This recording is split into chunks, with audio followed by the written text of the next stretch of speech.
Okay. Okay, we are live on YouTube and we can start. So, hello, good evening, good afternoon, good morning from wherever you're joining us.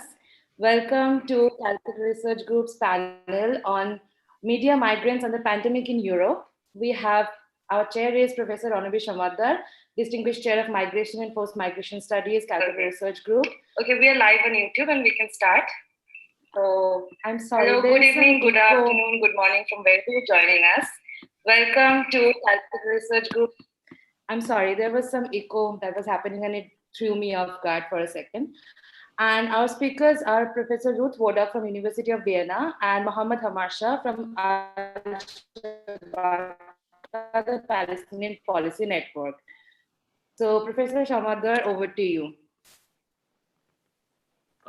Thank you. Good evening to all.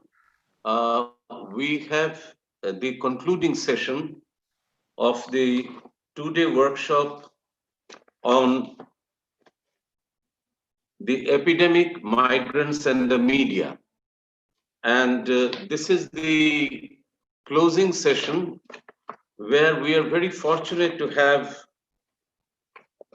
two distinguished participants, Professor Ruth Wodak and Mr. Mohammed Hamarsha. Professor Ruth Wodak, she is an emeritus distinguished professor and chair in discourse studies at the Department of Linguistics and English Language at Lancaster University and professor in linguistics at the University of Vienna. Her research is mainly located in discourse studies and in critical discourse analysis.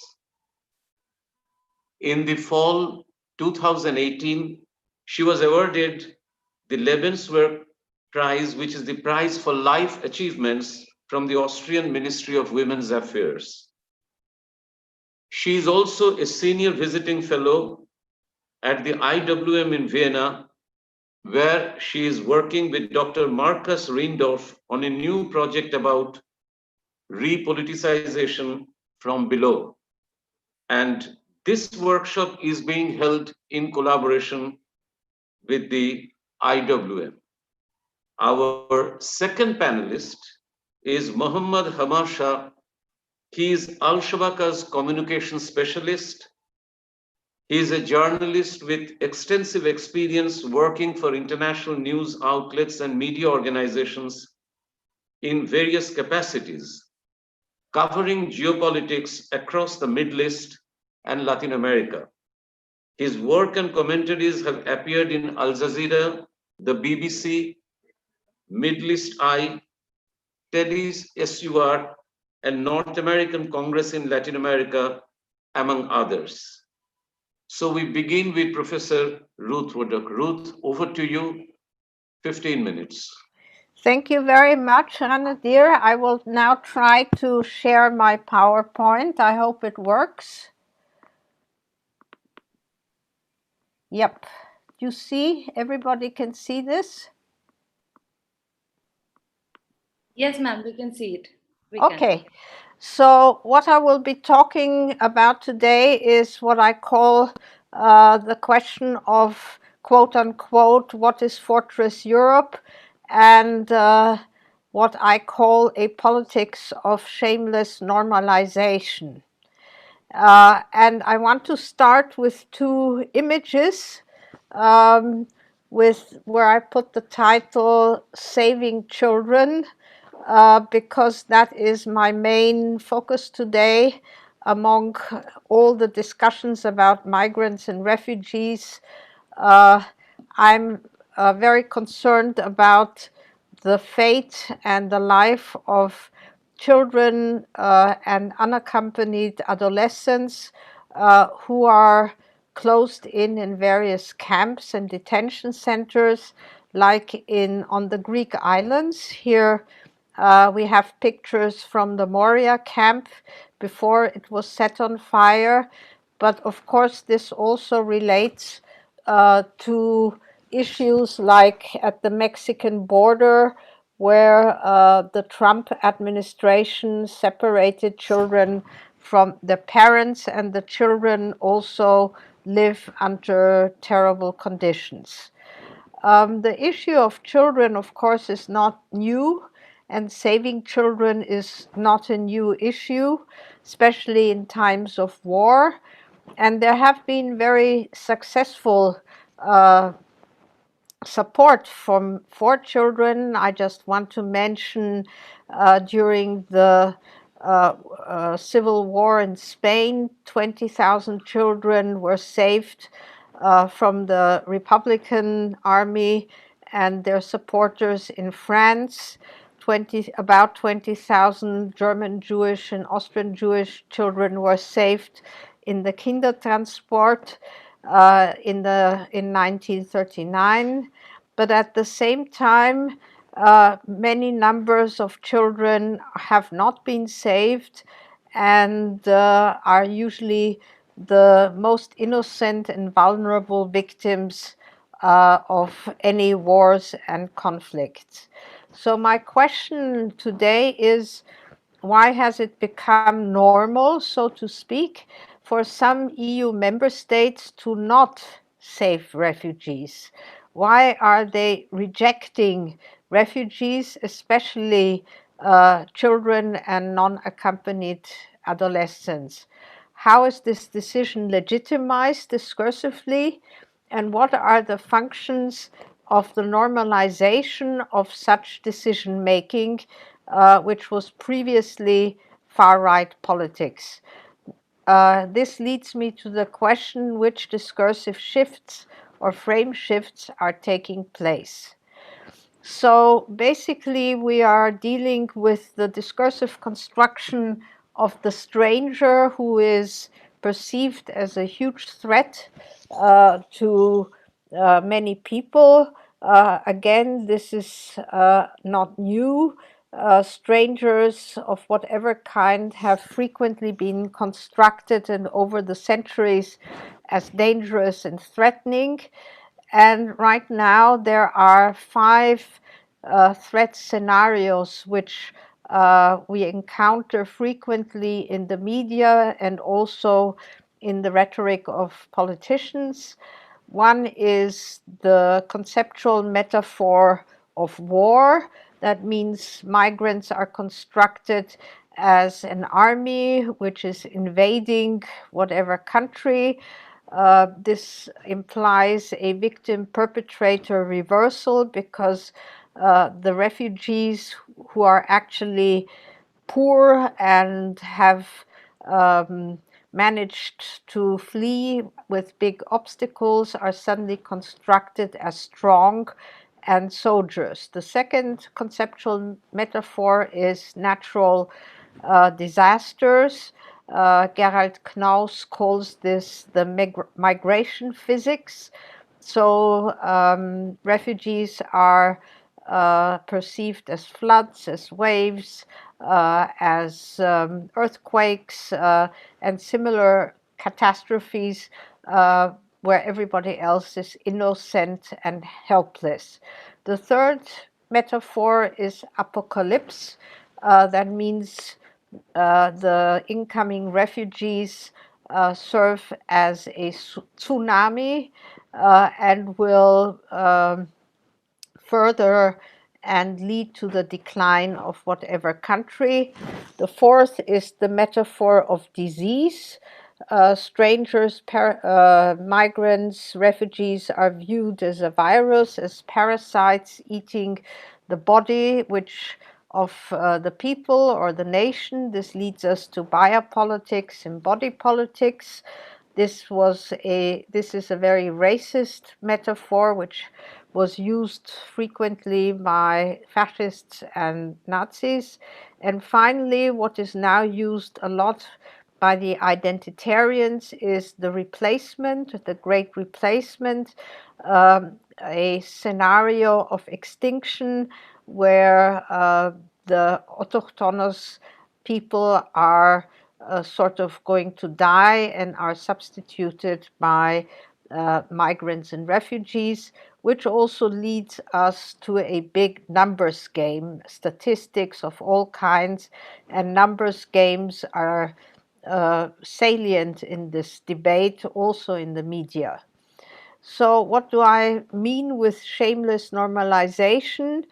My assumption, and I have provided a lot of evidence for that, is that far-right populists' agendas and their related rhetoric has reached the political mainstream. That means that issues, arguments, phrases, contents, ideologies which were tabooed are now being spoken about, and the boundaries of the sayable have been shifted. And frequently, these are also provocations which then dominate the media, which are frequently supported by mainstream conservatives and thus normalized. And I would like to add the far right ideologies and also discourse would not be successful without the support of mainstream conservatives.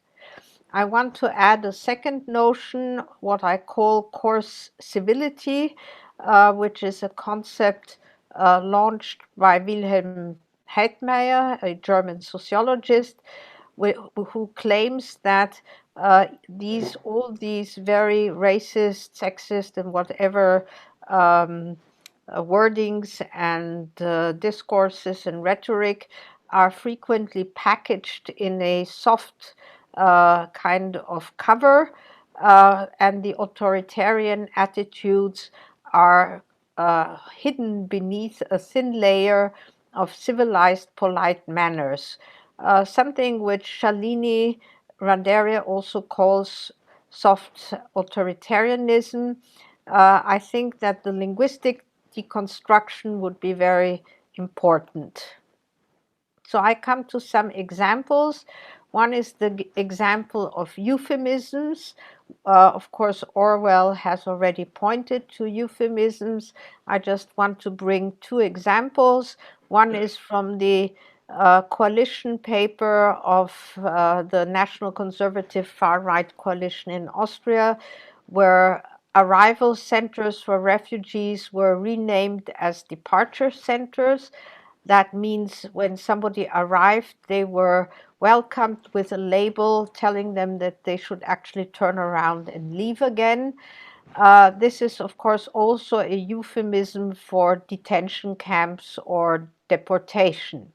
Now, interestingly, this has arrived in the mainstream 2020 in the coalition paper of the now National Conservative and Green Coalition. The arrival centers have again been renamed into return centers. So I would ask everybody, is there really a difference between departure centers and return centers? In both cases, even now with the Green Party, which always stood for human rights, we have this very strange euphemism for detention and deportation. I want to show you just one typical poster of the Austrian far-right party, the Austrian Freedom Party, in the Vienna election, which took place 3 weeks ago. No, 2 months ago almost. And here you see this typical image of many people whose faces one cannot see. They're kind of blurred. It's just a big mass of strangers. And the slogan says, close the borders and protect the homeland. So we would not be surprised when this is told us by the far right, but one is surprised if this is told to us by the National Conservative Party. And I just want to give you two examples of interviews and video messages from the Austrian foreign minister and also the Austrian chancellor talking about Moria. And so I'm coming back to my issue of saving children. And the Austrian foreign minister says, if we clear the Moria camp, it will be full again. Of course, that presupposes that there is a pull factor and that even if some refugees are taken into Europe and on the mainland, there will be just another massive influx of refugees. He also implies that this would be the wrong signal, that Europe would actually welcome those refugees. And This is why these islands and the terrible conditions actually serve as a obstacle, and actually to show possible potential refugees that coming to Europe is very difficult and actually wouldn't make sense.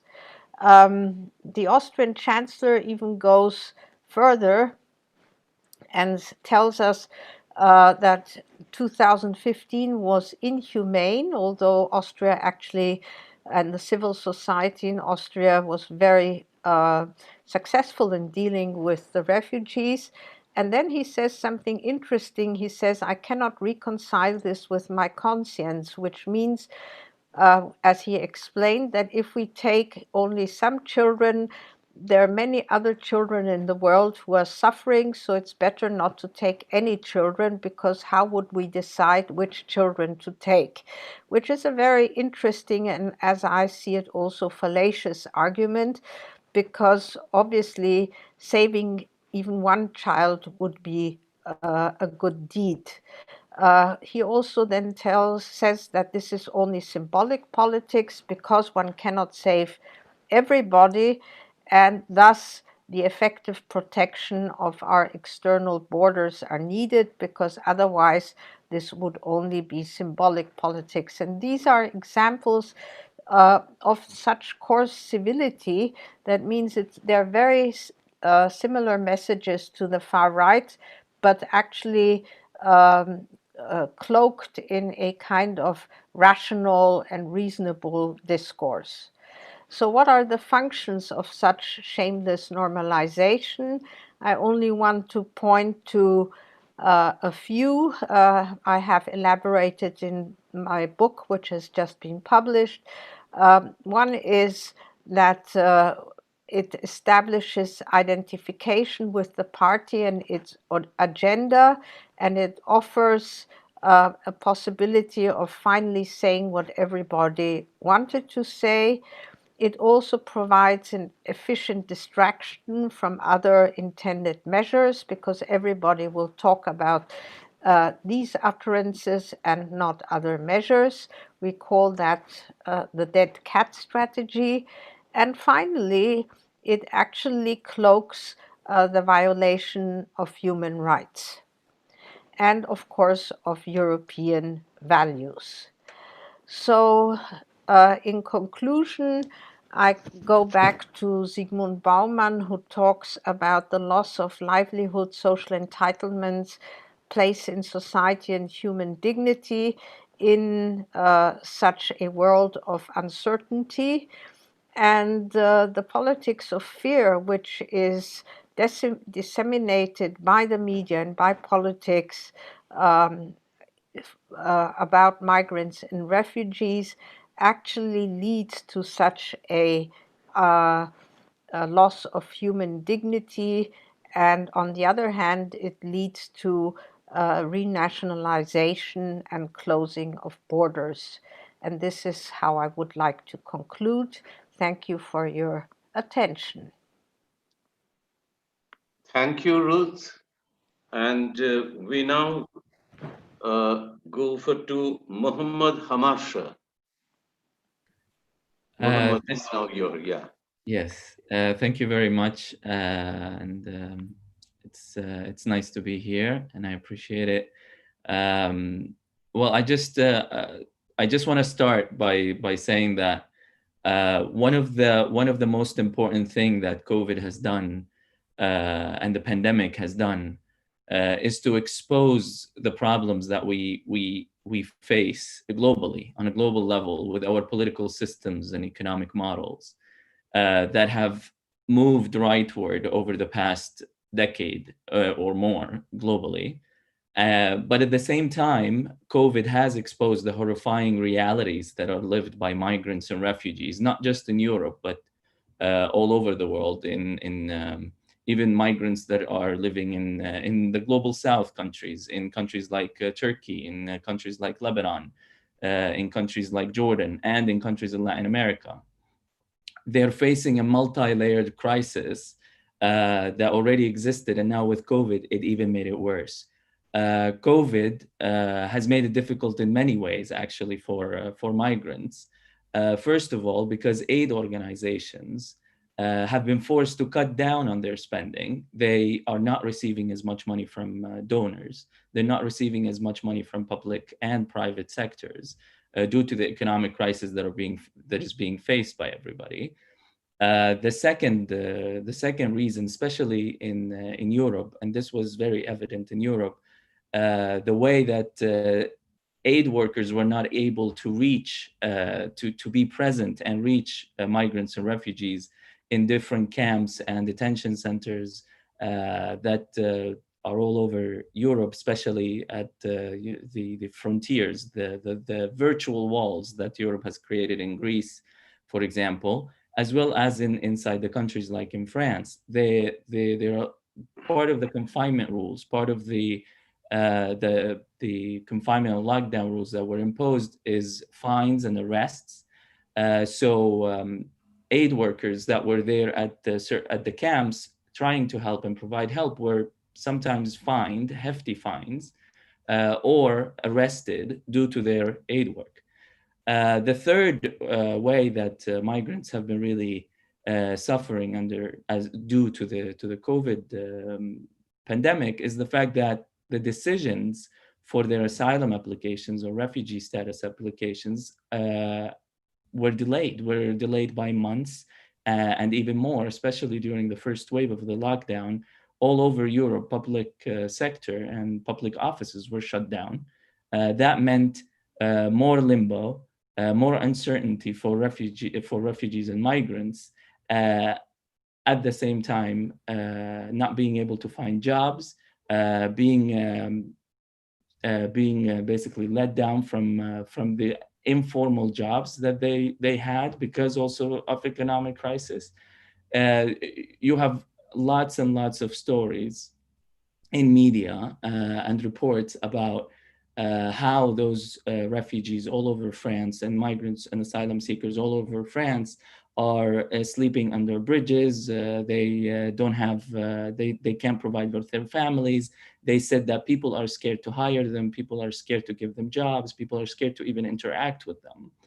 And at the same time, they can't reach to government offices or public offices asking for help because there isn't anyone there.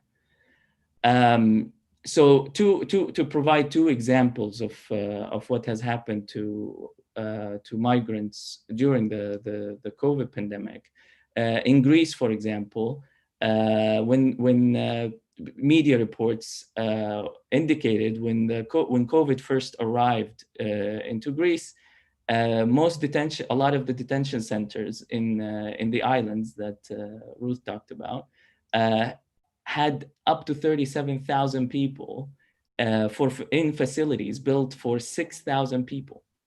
That meant that most of those centers do not have humane conditions. They have inhumane conditions. And now with COVID, it meant that it's very difficult for them to social distance. They don't have access, they have very limited access to water, to sanitation, to hygiene facilities, to food, to electricity, let alone healthcare. Under pressure, and as soon as the first cases were reported inside some of those detention centers, under pressure from aid organizations and the UN, the Greek government agreed to relocate some of those people, to depopulate some of those centers, or to reduce the number of people. But this came not at the beginning, not in March, not in April, not in May, but up until August. These conditions and migrants continued to suffer these conditions. In August, the relocation started. Some of the minor children were relocated to different countries in Europe.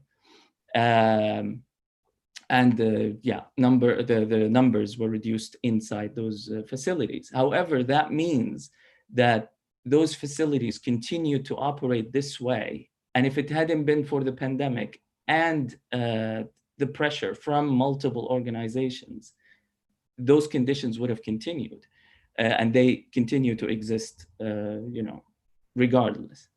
In France, just a few weeks ago, the French people were shocked by images of police brutally firing tear gas and beating up migrants in Paris, in a very popular square in Paris, where they removed 500 tents that were set up by mostly Afghan migrants and refugees.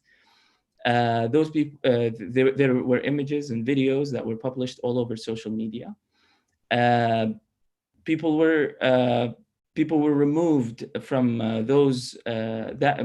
this illegal, quote unquote, illegal camp that was set up after another camp, bigger camp, was also dismantled by police just a few months ago.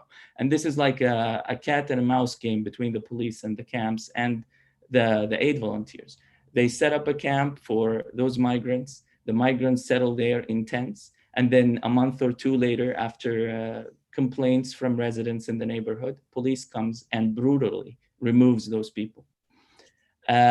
However, the government and the police justifies this by saying that those immigrants are actually are not asylum seekers because they're mostly Afghan, because the European Union considers Afghanistan to be a safe country, despite the fact that it's one of the major places where terror attacks take place in the world.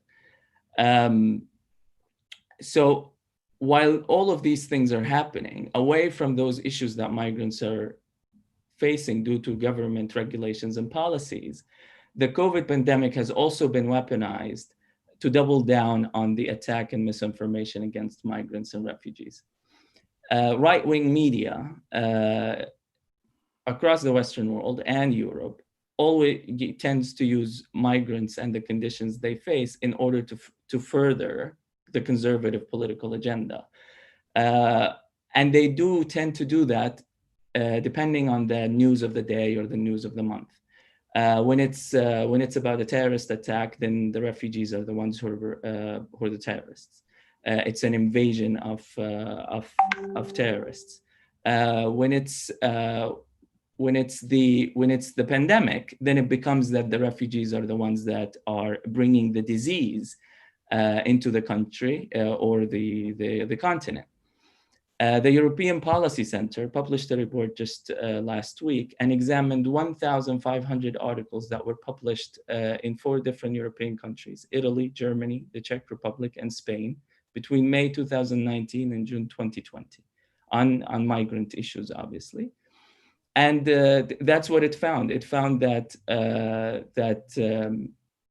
the narrative is always shifted. As soon as February and March kicked in, it shifted from the invasion of migrants into migrants are bringing the disease, migrants are behind the pandemic, we need to stop that from happening. This is the conservative media. But what about the friendlier media, the AFP of the news, the Euronews, the Guardian? How do those outlets approach the migrant issues? Yes, they do approach it from a humane kind of way. It's a human story.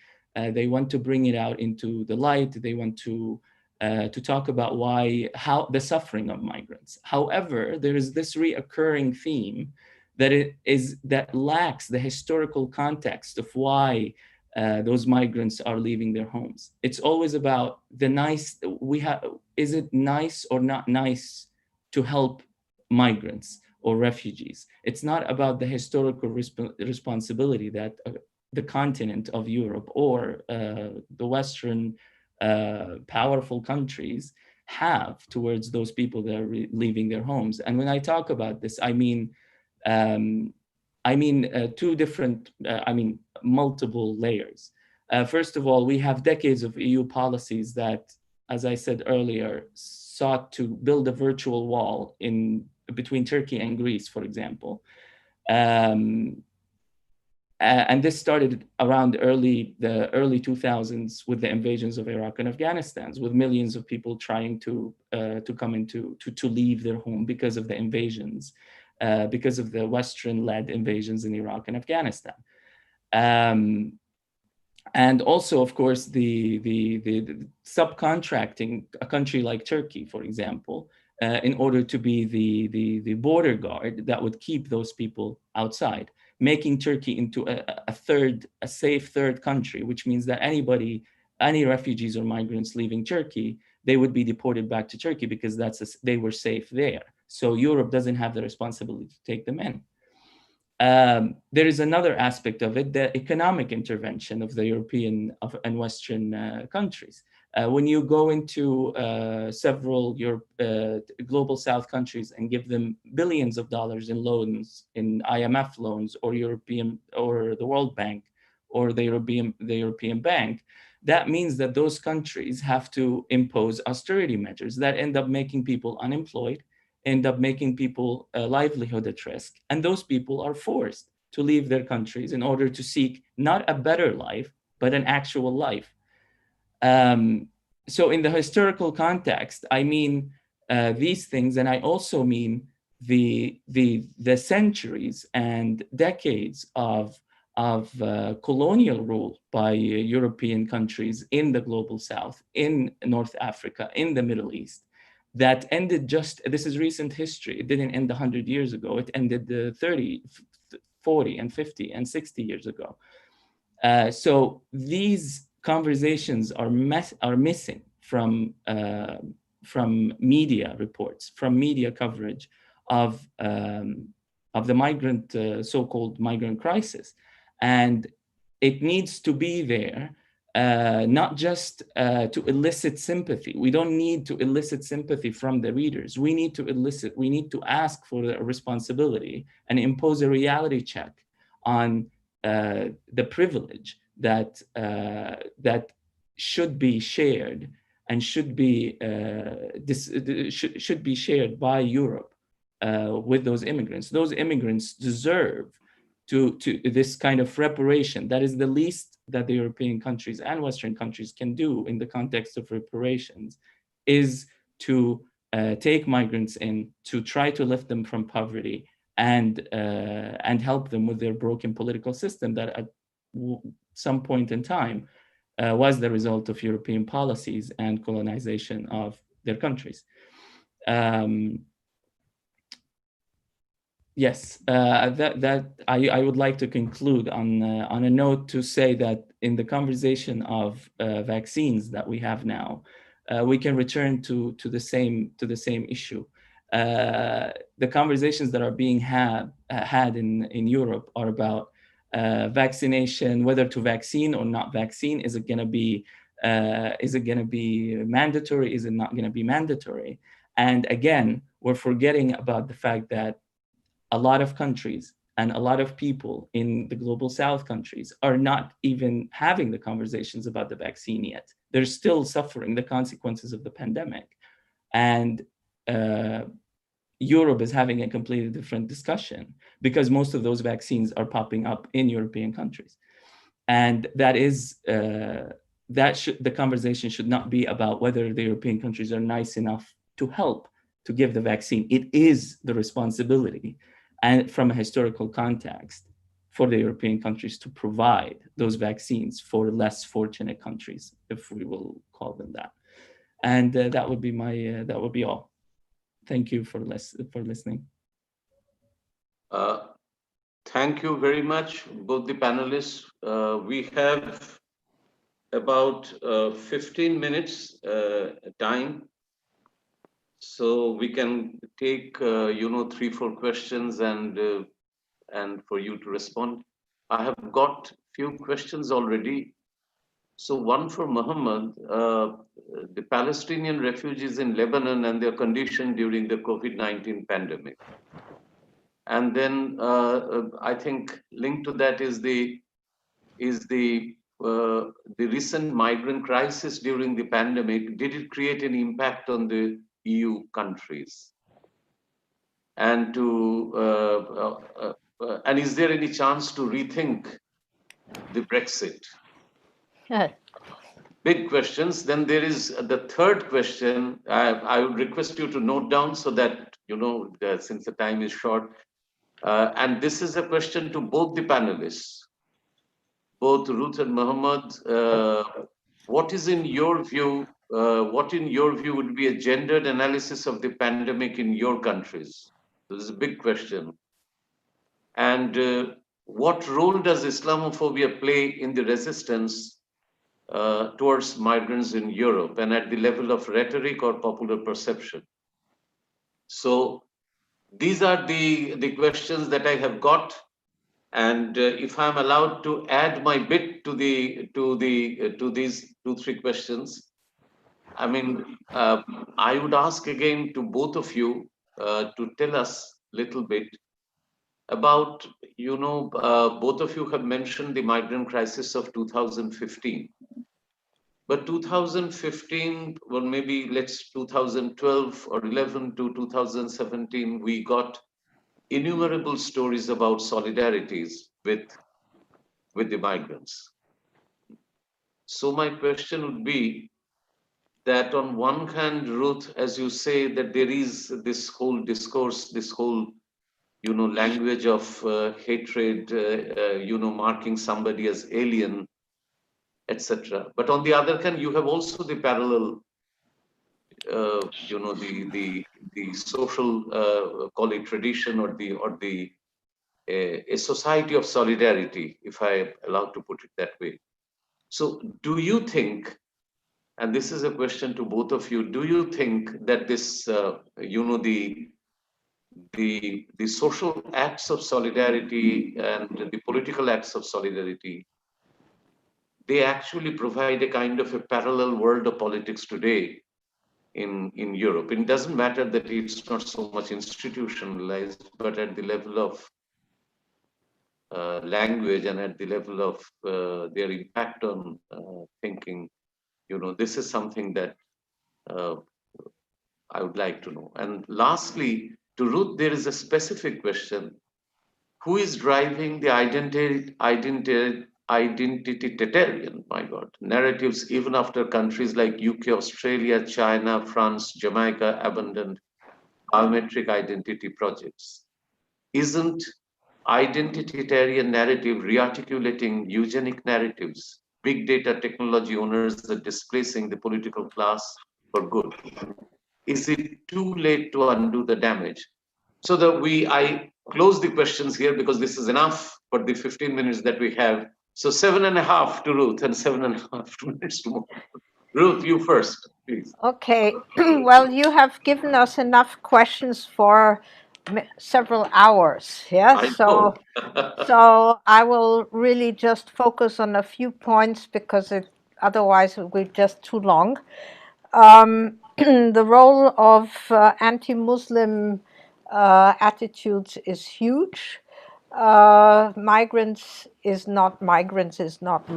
There are very privileged migrants, and I think it is very important to make a distinction between migrants and refugees.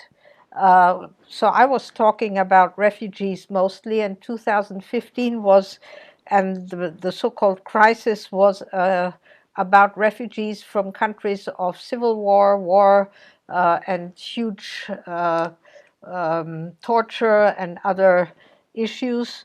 They should also include climate refugees, I think, which is not up to now an element of the conventions.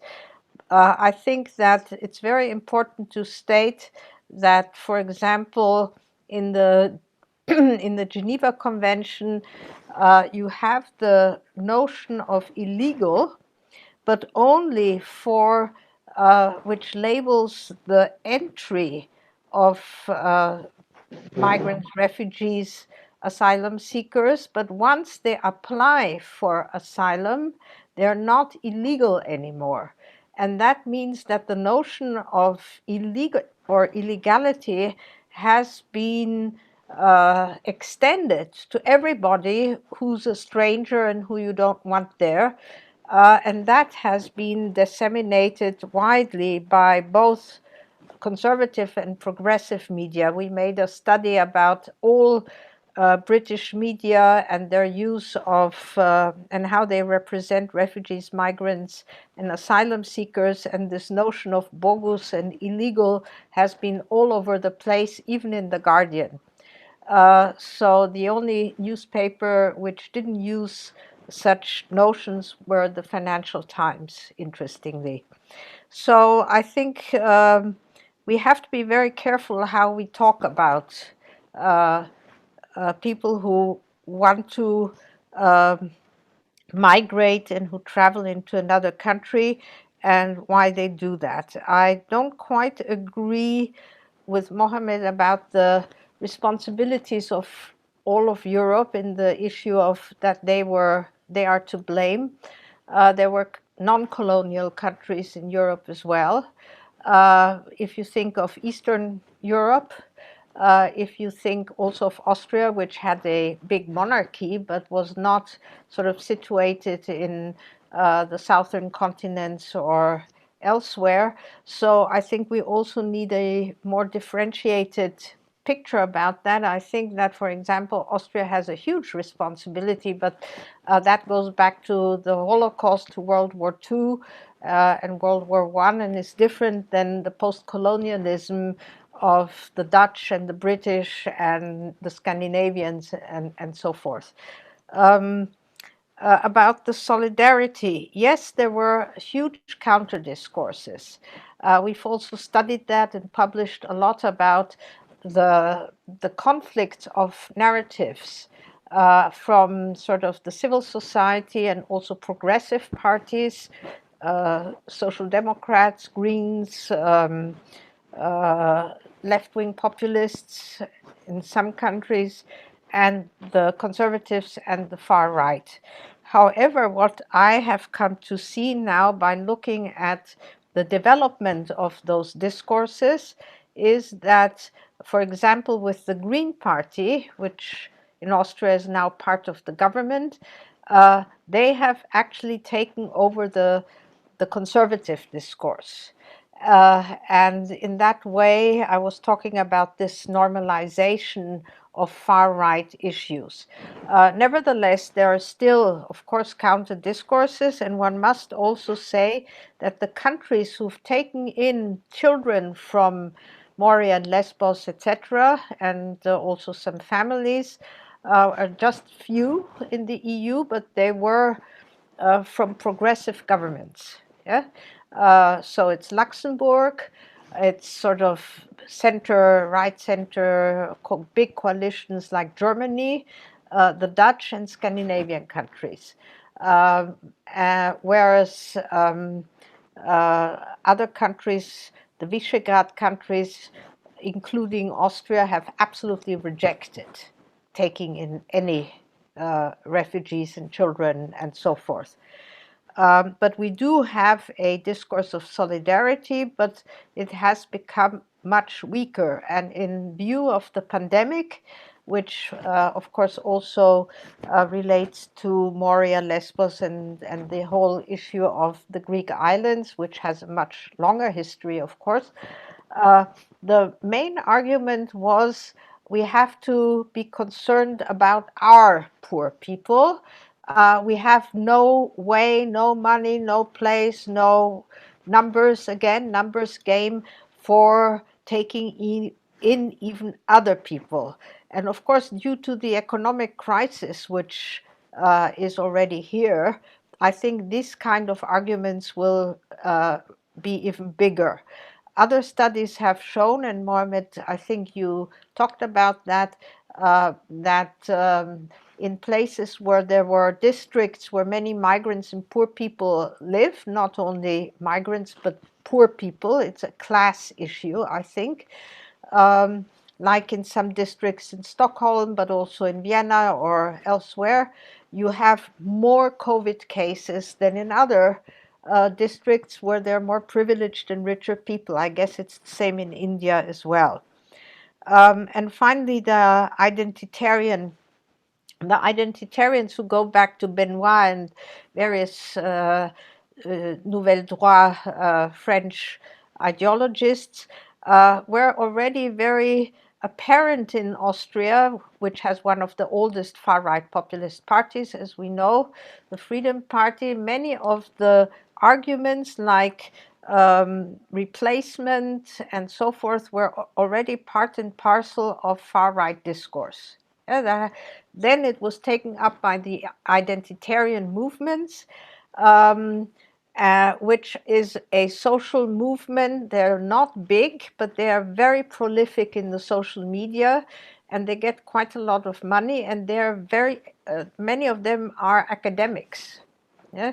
I've come across identitarians at the University of Lancaster. I was actually at a lecture, I was attacked by some of those young students and identitarians about what about the Christian Europe. Yeah? And in that way, I think we just really need to have strong counter positions and counter programs. It's not enough to just say no, and that's bad. We have to have positive narratives and images, but also agenda, which are not just pitying the suffering, but actually provide a different politics. Thank you, Ruth. Now, Muhammad, very briefly, I'm sorry, briefly, I know you have a lot of questions, but particularly interested in, the refugees in Lebanon and the Yes. COVID incidents and, other allied. Please. Definitely. I'll focus on Palestine, as we have in Al Shabaka we have published a few articles actually about COVID and relating to the situation in the Palestinian territories, and also how COVID has affected um, the Palestinian refugees inside the Palestinian territories and also in Lebanon. Lebanon is known to be one of the most strict countries when it comes to Palestinian refugees. Lebanon is also a host of about 1.5 million Syrian refugees. So there's that. And then there's about 500,000 Palestinian refugees that go back all the way to the refugees that were displaced in 1948 and then again in 1967. The Palestinians, refugees in Lebanon, are all living in refugee camps, which have over the years evolved into very small areas inside Lebanese cities that are ruled by several Palestinian factions. The Lebanese government and the Lebanese authorities are not allowed to operate within those camps, which means that the Lebanese state does not have a responsibility to provide any services for those Palestinian refugees. And UNRWA, which is the UN agency for Palestinian refugees, is the sole responsible agency, along with the Palestinian Liberation Movement, for those refugees. However, the UNRWA and this agency is suffering massive cuts because of recent aid cuts by the United States. The US used to provide more than $100 million a year to the UNRWA, but the Trump administration decided to cut that off. So that meant that UNRWA had a very, very difficult time already before the pandemic to help the Palestinian refugees in Lebanon, in Jordan, in Gaza, in the West Bank, in Syria as well. With the pandemic, that just got much worse. At the same time, the Lebanese in Lebanon, most Palestinians are not allowed to practice up to 72 different jobs. That means that most of them end up working informally.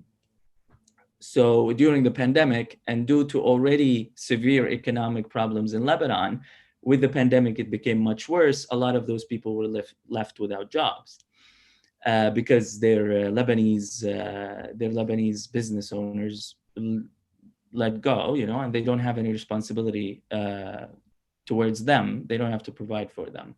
So that's the situation in Lebanon. It is. I have been to a few refugee camps in Lebanon when I was there in 2014. And I can say that it's an apocalyptic sort of scene. You go in there, you step in from the street in Beirut into the camp, you see piles, and this is in 2014, which wasn't that bad yet, piles of trash, of just piles of it every couple of meters in the streets. There isn't access to electricity or water in Lebanon in general. So imagine inside those refugee camps.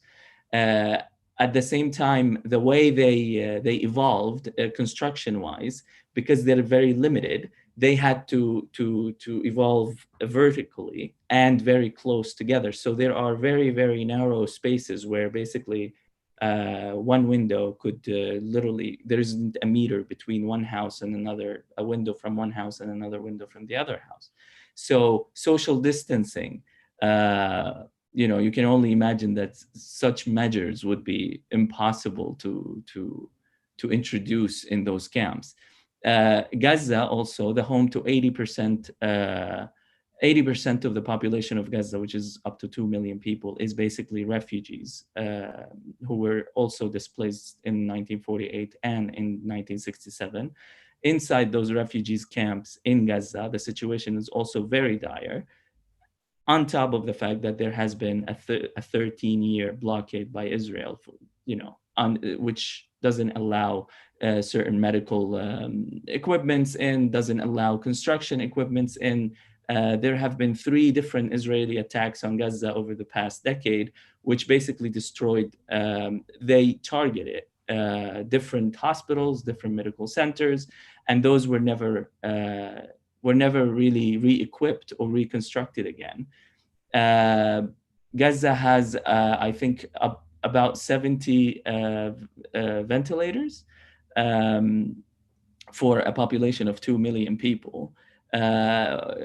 Massive, very strong economies were struggling at the beginning of the pandemic with the ICU spaces, with the hospital beds. And in Gaza, they were basically inventing ventilators because they needed to cope. The UN keeps saying that the situation is really dire. Gaza is going to become unlivable by 2020. Actually, it's been unlivable for the past 2 years, and we have reached the point where Gaza is unlivable, and the pandemic is only making it worse. So yeah, that's I wanted to focus on Palestine. I guess it's only fair. Thank you both, Mohammed and Ruth. Unfortunately, it's the closing time, so we didn't have, but we all hope to have you over to Calcutta at some point. Each year in November, we have the winter workshop in forced migration studies. And the questions or the main, themes of your presentations on how does a society create its own aliens, how does the political system work, how do the progressive parties of an earlier era turn into defenders of discrimination regimes.